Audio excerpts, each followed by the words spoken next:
तब तक जरा धीरेन्द्र कुमार मुन्ना जी का रुख करते हैं। अभय दुबे जी से संपर्क कट गया है हमारा। धीरेन्द्र कुमार मुन्ना जी, मैं आपसे समझना चाहती हूँ कि आज सदन में राहुल गांधी के हाथ में तस्वीर देखकर भोले बाबा की, महादेव की, आपके मन में क्या भाव आया सर?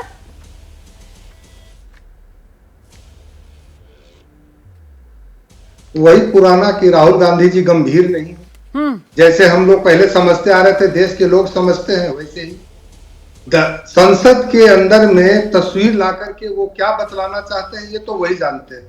लेकिन दो चार बातें उन्होंने कही थी रोमाना जी। एक तो सबसे बड़ा मुझे ऑब्जेक्शन है और खेद है उस पर कि यहाँ के बहुसंख्यकों को उन्होंने कहा हिंसक। मुझे इस पर घोर आपत्ति है और यहाँ के लोगों को भी घोर आपत्ति और आपको भी आपत्ति होनी चाहिए।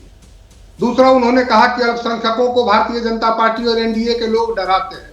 मैं पूछना चाहता हूं कांग्रेस के अपने मित्र से, इसी बंगाल में हिंदू हमारी बहन मुस्लिम बहन के साथ में अत्याचार और दुराचार हुआ, वो भी अल्पसंख्यक है कि नहीं है, और एक महिला भी है, तो उस पर कांग्रेस पार्टी के नेता एक्स पर भी राहुल गांधी ने क्यों नहीं टीएमसी पर सवाल उठाया, मुझे ये पूछना है। तो अगर किसानों के ऊपर में उन्होंने कहा, सत्य बोला कि किसानों को हमने एमएसपी नहीं दिया है, जबकि एमएसपी अभी भी लगातार खरीदी जा रही है।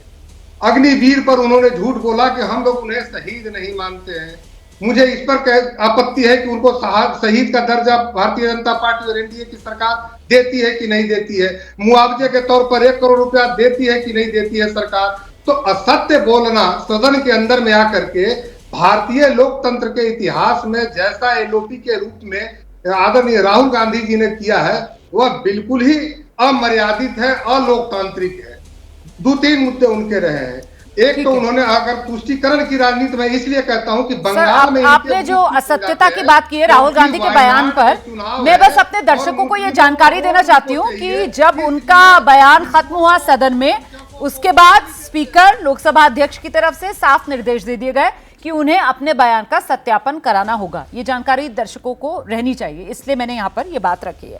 मैं अब दोनों वरिष्ठ पत्रकारों का रुख करूंगी और पहले मैं अभय दुबे सर का रुख करती हूँ और उनसे समझना चाहती हूँ कि सर, आज धन्यवाद प्रस्ताव पर बतौर नेता प्रतिपक्ष राहुल गांधी का ये पहला भाषण, इससे सियासी मिजाज देश का किस तरीके से आप तब्दील होता हुआ, बदलता हुआ या किस झर्रे पर आगे बढ़ता हुआ आप देख रहे हैं? अभय दुबे जी। देखिए, 2014 में जब नरेंद्र मोदी को पूर्ण बहुमत प्राप्त हुआ था, उसके बाद भी हम लोगों ने पहला सत्र देखा था। फिर 2019 में भी हम लोगों ने पहला एक सेकंड आपको रोक रही हूँ अभय सर। सदन के बाहर राहुल गांधी की पहली प्रतिक्रिया आई है अपने भाषण के बाद, जरा वो सुना देते हैं, फिर आप अपनी बात रखिएगा सर। आपकी पहली स्पीच थी एज एन एलओपी, अच्छी लगी? बात रख पाए आपको अच्छी लगी? हमारी लगी। हमारा तो सर फैक्ट से बात है, आपने जो फैक्ट रखे, सरकार की तरफ से कई मिनिस्टर्स काउंटर कर रहे थे। थैंक यू भैया। चलिए, तो पत्रकार वहां पर मौजूद थे, राहुल अपनी गाड़ी में बैठ गए थे और पत्रकारों ने उनके भाषण को लेकर उनसे जब सवाल पूछा तो पलटकर राहुल गांधी ने ही सवाल पूछ लिया, आपको कैसी लगी? अच्छी नहीं लगी? और फिर वो अपनी गाड़ी में निकल गए। जी अभय सर, आइए अपनी बात रखिए। हाँ जी, मैं ये कह रहा था कि अगर आप 2024 के पहले सत्र को देखें, जो राष्ट्रपति के अभिभाषण पर धन्यवाद प्रस्ताव पर चर्चा हुई, और पिछली 2 लोकसभाओं में देखें, तो आप पाएंगे कि उसमें स्पष्ट रूप से एक फर्क यह है कि विपक्ष का नेता, चूंकि वो विपक्ष का नेता अधिकार पूर्वक है अपनी संख्या के कारण, वो अपनी बात एक लंबे भाषण में कह रहा है, और सत्ता पक्ष को बहुत जिम्मेदार प्रधानमंत्री, रक्षा मंत्री, सब गृह मंत्री, इन सब लोगों को खड़े होकर सफाइयां देनी पड़ रही। ये राजनीति का मिजाज किस तरीके से बदला है, ये इसका सबसे बड़ा नजारा है। इसी को कहते हैं, एक शेर है बहुत मशहूर, इब्तिदाए इश्क है रोता है क्या, आगे आगे देखिए होता है क्या। विपक्ष की शक्ति जो है वो लगातार हर मंच पर, संसद से सड़क तक, बिल्कुल भिन्न, अधिक आक्रामक और मैं समझता हूं अधिक योजनाबद्ध तरीके से आवाज में उसको बोलेगी लगातार, और सत्ता पक्ष को बार बार उसका खंडन करना पड़ेगा, बार बार उसमें सफाई देनी पड़ेगी। पहले ये होता था कि सत्ता पक्ष ही अपनी बात कहता रहता था, विपक्ष की तरफ से बात आती ही नहीं थी।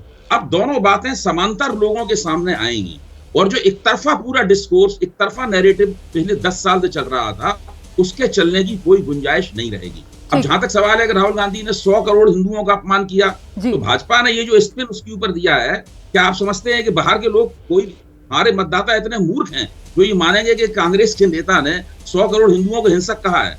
मेरे ख्याल से जो भी भाजपा की इस बात को सुनेगा वो सड़क पे हंसी रहा होगा कि राहुल गांधी ने 100 करोड़ हिंदुओं को हिंसक कहा है। सब लोग जानते हैं कि संदर्भ क्या था। हर बात कॉन्टेक्स्ट, हर बात अपने संदर्भ में कही जाती है। संदर्भ यह है कि वो भारतीय जनता पार्टी और राष्ट्रीय स्वयंसेवक संघ की जो राजनीति है, जो हिंदू होने के नाम पर करते हैं, सनातन होने के नाम पर करते हैं, वो उसकी आलोचना कर रहे थे। हर व्यक्ति से राजनीति का काका गा भी पता है, वो देखेगा। भाजपा उसको कोई भी स्पिन देती रहे। अब स्थिति यह है कि भाजपा के स्पिन अब काम नहीं आने वाले हैं, क्योंकि दोनों तरफ से डिस्कोर्स आएगा, दोनों तरफ से बातचीत आएगी। विपक्ष भी मजबूत स्थिति में है, सरकार भी मजबूत स्थिति में है, और दोनों को वास्तव में लोकतंत्र में जो सही संतुलन होना चाहिए था, वो संतुलन पिछले 10 साल में पहली बार दिखाई पड़ा। ठीक है सर। जैसे ही घड़ी का काटा दोपहर 2:30 पे आए, बबीता जी का दिल सास बहू साजिश के लिए मचल जाए।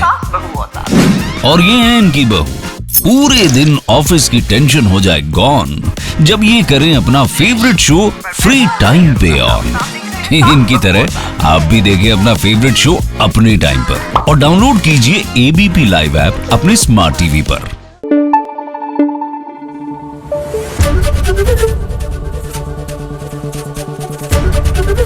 एबीपी न्यूज आपको रखे आगे।